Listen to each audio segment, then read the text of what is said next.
Welcome to This Week in Missouri Politics. The legislature is off and running in 2021, and we are joined by the senator who, every time there's a controversial bill, I think most folks watch which shoes you've got on to maybe tell how long you're going to stand out and talk about it. Senator Karla May of the city of St. Louis, welcome back to the show.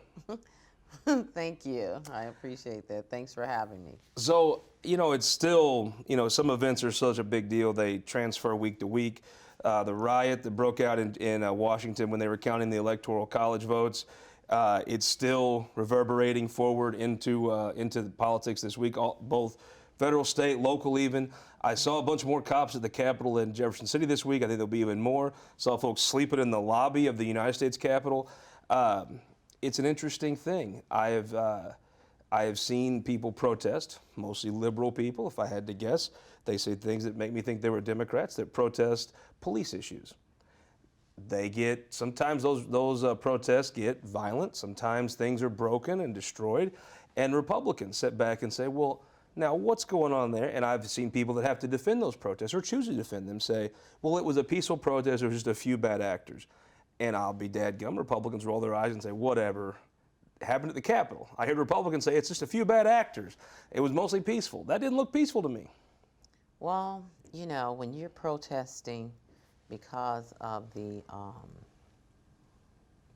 unjust way that an American life was taken by individuals who were supposed to serve and protect that individual, by, the outrage, I think it was horrific.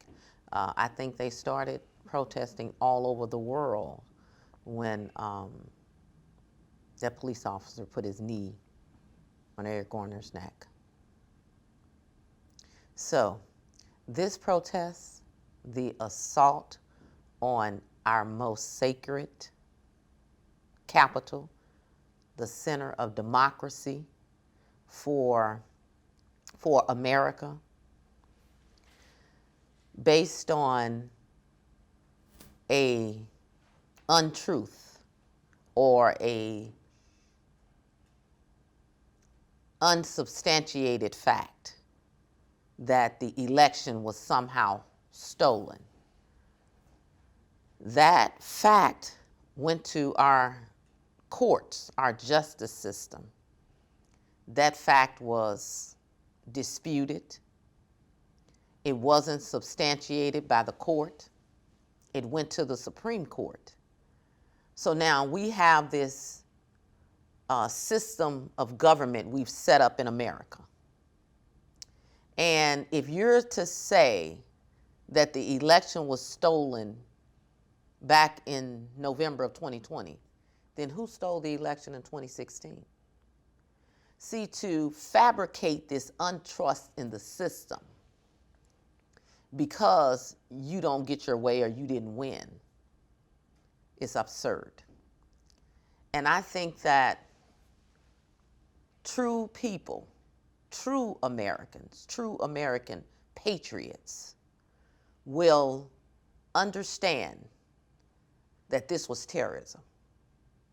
This was no protest. This was well thought out plan. They came with bombs. They came with zip ties.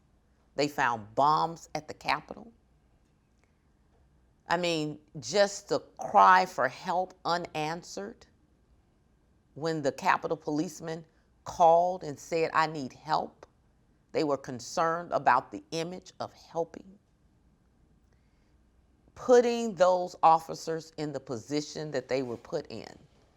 That officer put in a position to shoot and kill because he had to protect the lives behind him. Let me ask you a question. When you talk about elections and election security, it's not really a black or white question to me. I mean, it is not.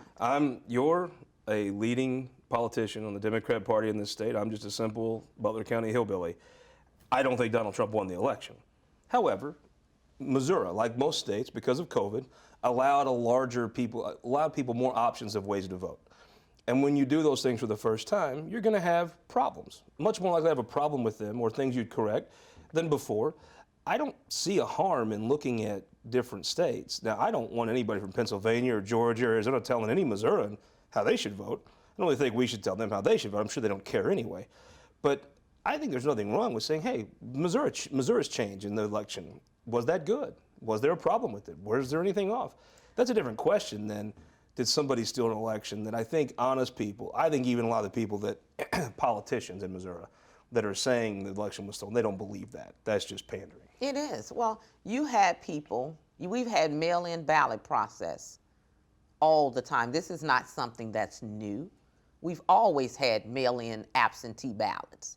You just expanded the process because of COVID, because of the threat on people's lives. I thought Secretary Ashcroft did a good job with it, honestly. I don't think there was major problems with it. And I think Jay Ashcroft would have caught the blame if there was a problem. I think because there wasn't a problem, I think he deserves credit.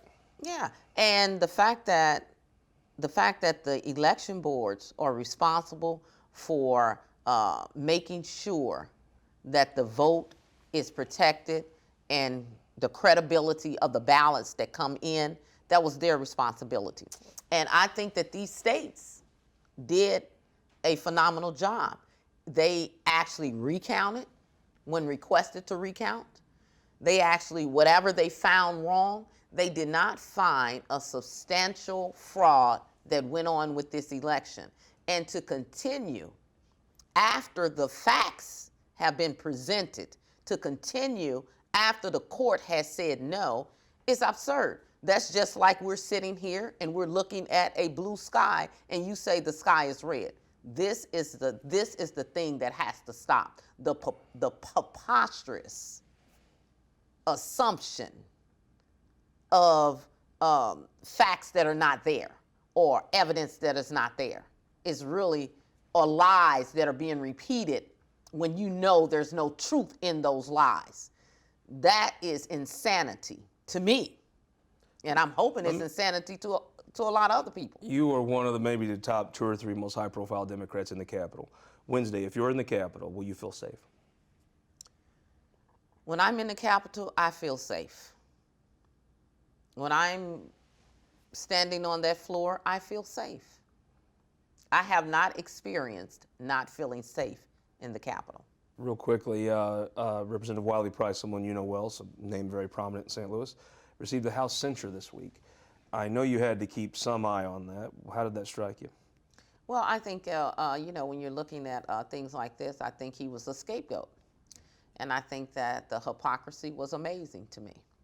And so, and when you look at the evidence and you look between the lines, because if you're in the Capitol, you'll know people out there want to see headlines and they're talking about sexual scandal. That's preposterous. No evidence is there to support anything like that. And I haven't seen any evidence to support anything like that. So therefore, I think I think he was used as a scapegoat. You served in the House. I remember when this committee was formed. I understand why it was formed. I think they formed it with good intentions for good reasons. Yes. But the event, the only 2 people they've ever admonished was Representative John McGee from Kansas City and now Representative Wiley Price, 2 African American male Democrats. I'm not sure the partisan part of that's not more telling than even the racial part, but it's there. Do you think that system needs to be at least looked at? I mean, Well, it's amazing to me that, when you have indiscretion in one party, no one files a ethics complaint. Or they don't, or they do file them, and there's not. I don't think these are bad people doing bad things. I think the system was created in good means. I just think it's interesting to me if you're going to call sex impropriety, which a lot of times I'm sure it is. Well, let's just explore hard to think that those are the only people doing it. Well, let's just talk about it for a minute then, since you brought it up. So if we're talking about, first of all, it shouldn't. I don't know what warranted an investigation, because normally in the prior cases you had a victim who was filing a complaint against somebody.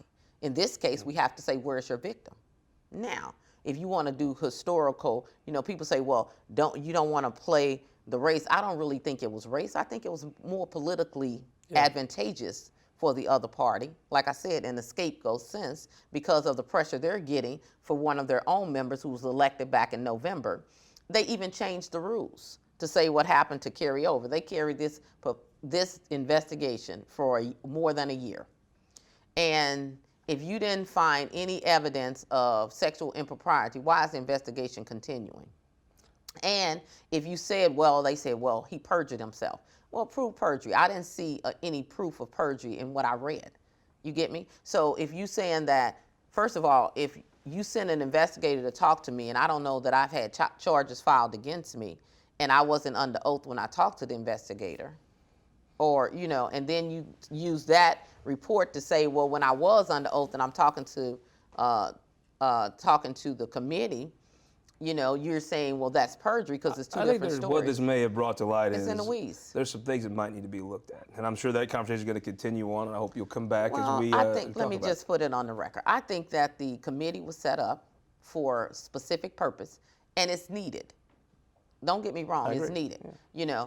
Young women and men that come to the Capitol to work should feel safe and should have the protection of, us as leaders, elected officials that are there. But in this case, in this specific case, I didn't see any evidence of sexual impropriety. And the committee was set up to investigate that. And if you didn't find any evidence, and since you didn't find any evidence, then you want to say, well, he perjured himself. The process, well, yeah. I didn't see, where's the evidence of perjury? What substantiates the perjury? We're going to bump up on our time limit, but Senator, I want to thank you so much for joining us. Hope you'll come back and talk about these issues as session goes on. I would love to. We'll be right back with our opinion maker panel. Both Murphys. We have Murphy. First time we had a father and son on the panel. Jim Murphy and his son Jamey after this. All across Missouri, our new car and truck dealers are building strong local economies. When you buy a car or truck in Missouri, you're helping to support over 20,000 Missouri families who rely on the auto industry for good-paying local jobs. You're also helping fund our communities, schools, first responders, and our roads because dealers generate millions of dollars in tax revenue. Missouri's automobile dealers have been the foundation of our communities for generations and for generations to come.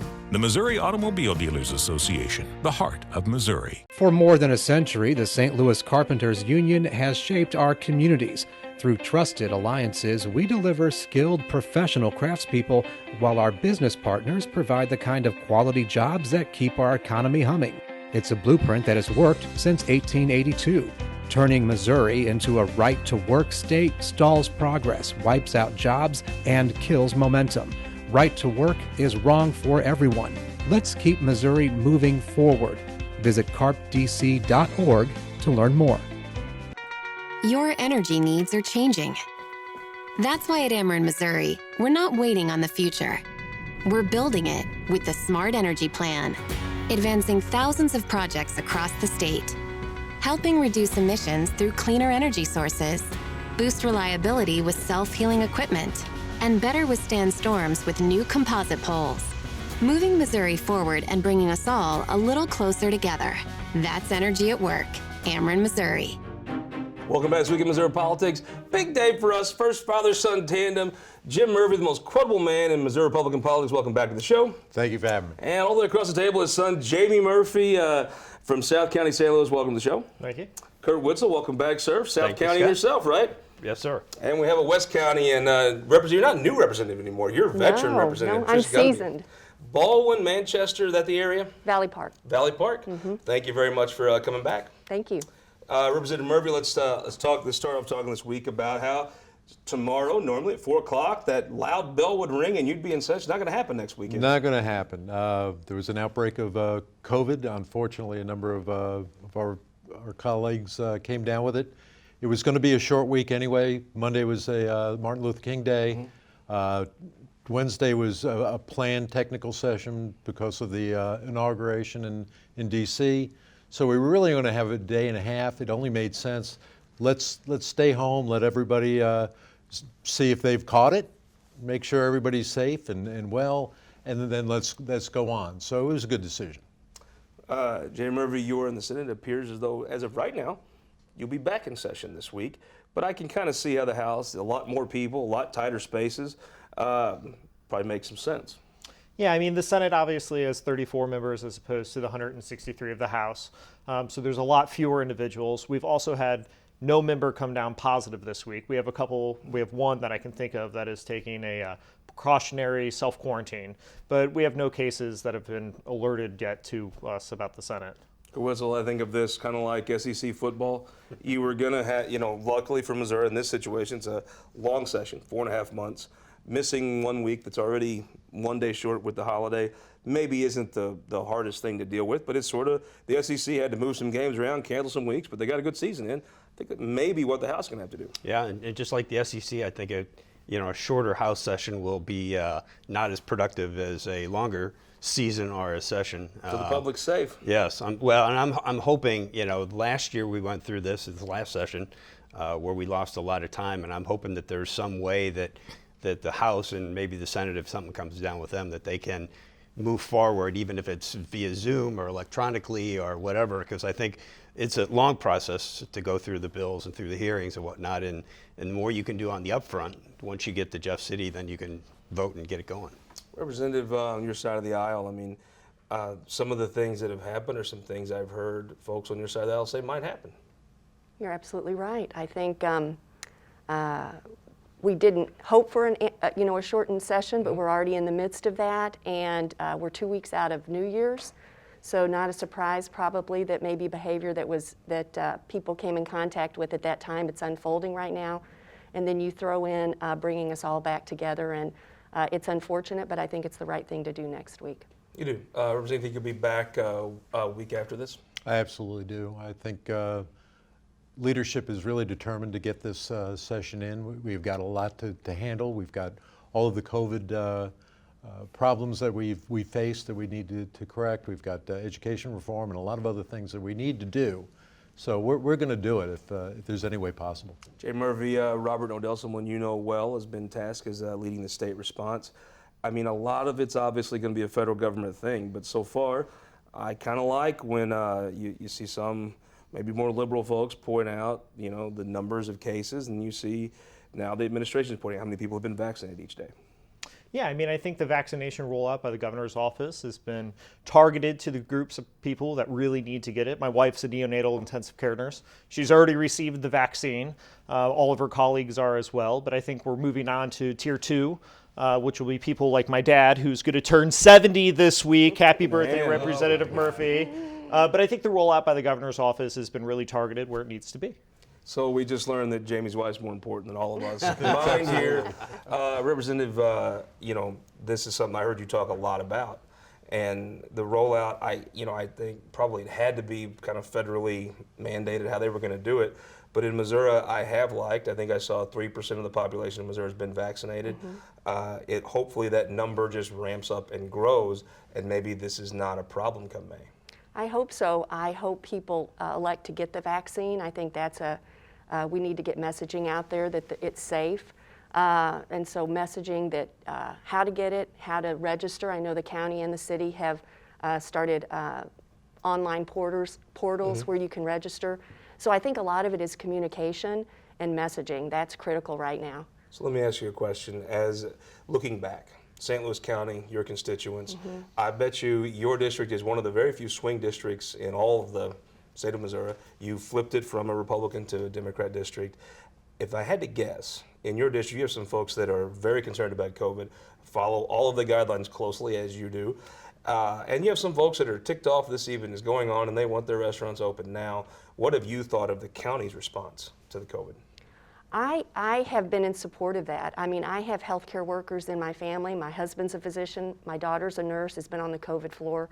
My mother is in a senior living center. So I am very supportive of their efforts, and in making calls and contacts with my constituents, they are on board as well. I mean, there's always going to be a group that is not in agreement, but the vast majority are supportive. Do you think I can fish an opinion out of you about the county's response to COVID-19? Well, I will tell you that I do not believe that killing our small businesses is a cure for COVID. And I sometimes feel like our county executive has that in mind. You got a bill to address that, correct? I have a bill to address that. We will be hearing it on the 26th of January. And I firmly believe that there is a movement in the House, and I believe there's support in the Senate that we will put some oversight on this. It isn't a matter of taking away local control. Local control is important in this. He said the buzzword. Republicans used to say local control when Democrats were in charge. They don't say it all anymore. local control comes from, they get their authority from the state, and when they abuse it and they don't listen to their own constituents. In St. Louis County, the council is the people that should be making decisions, and that has been usurped by our county executive. Jamey Murphy, I'm old enough to remember back in the day that Chuck Ferguson and Shannon Cooper and those guys talked about local control. You don't hear local control come out of a Republican's mouth today. Is it a 4-letter word? I'm not that good at math. I take my boots off. Well, I mean, if you look at the bill he's talking about, it's not about taking the power away from the locals and giving it to the state. It's about making sure that we have a system of checks and balances in place, that if the local government does something, that there's some form of oversight to say, yes, you can continue down that path, or no, you can't. And I think that's what we're talking about here, is making sure that there's proper checks and balances within government. Let's talk about something that is interesting on both sides. There were the riot in Washington last week, whatever you call it. I remember seeing protests in St. Louis. Folks would be protesting police and Republican. There would be scrutiny of that. They'd say, well, it was a peaceful protest, a small group of agitators, and I would be one that would join my fellow Republicans and ruffling their brow and be like, what? You control your folks. Now there's a riot of a bunch of old white people in Washington, all Republicans, and they say, well, it was peaceful, but there was a group of agitators. I'm like, no. It is bizarre to me, just the images of it, but what was your reaction watching that on television?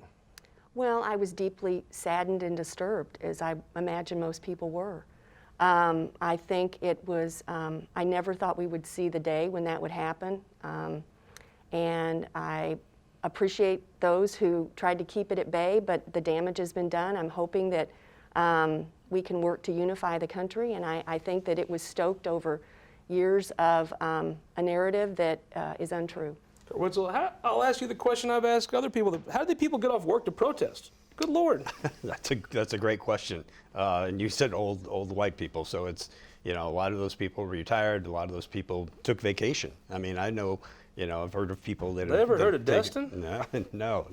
I think they're very passionate. I mean, this whole 4 years of the Trump presidency has been a very passionate time on both sides. That's right. And I think it just exploded. I think it was, one of those situations where you had, opportunity and the setup of it, and you had people there, and you had the Senate going at the same time, and I think it just exploded. Jim, remember you called Senator Wieland and said, Senator, I'm going to take off today. I'm going to go break stuff at the U.S. Capitol. How do people get off work to do this stuff? I don't know how they get off work to do it, but I'll tell you, the people that are upset with the people that entered that Capitol building and created the destruction are the people that have spent their lives, Kurt Witzel is one of them, building the Republican brand. This isn't the brand that we built. Now, the hundreds of thousands of people that stood outside that Capitol and they did protest and they were peaceful, those are the people that we do need to support.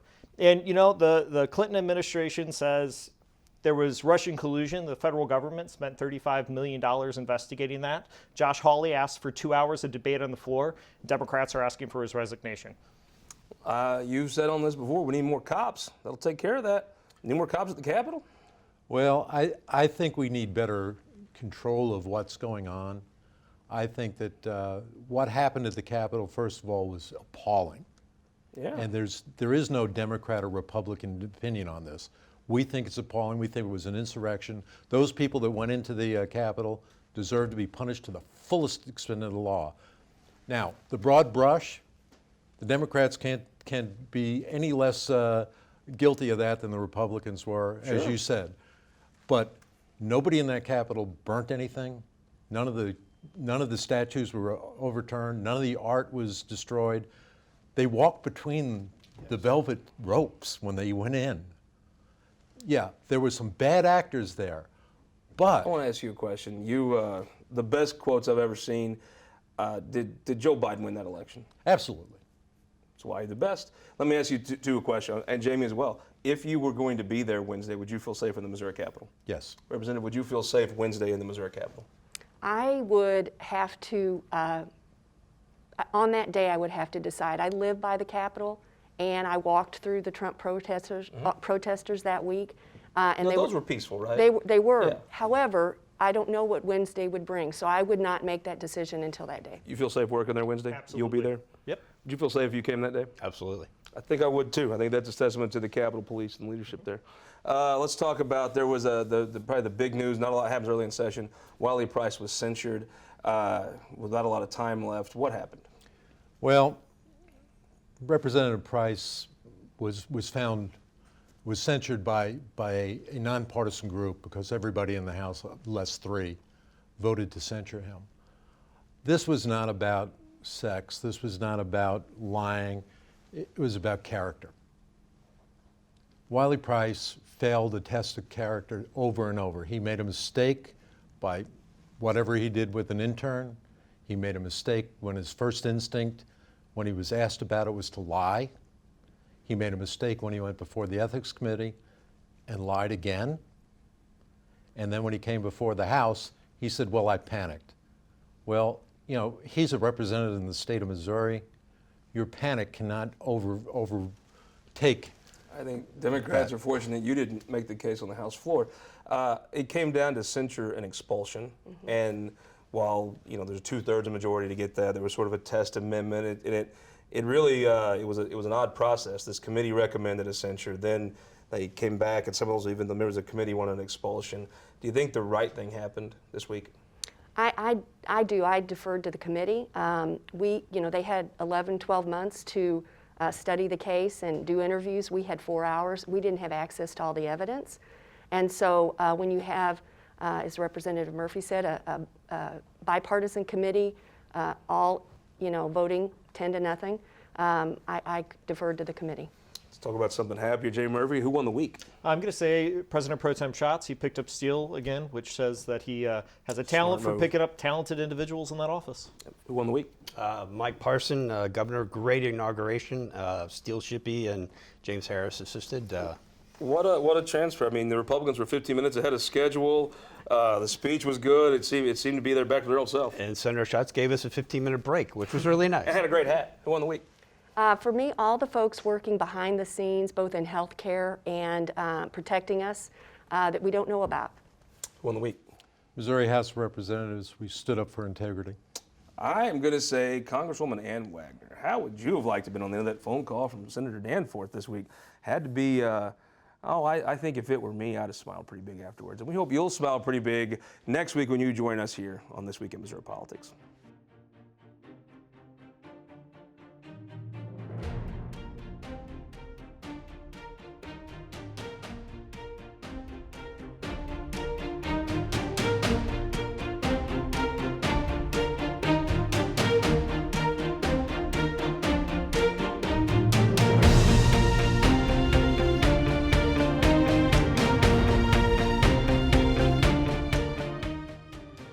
This Week in Missouri Politics, sponsored by the Missouri Association of Career Fire Protection Districts, Spire, and Sterling Bank.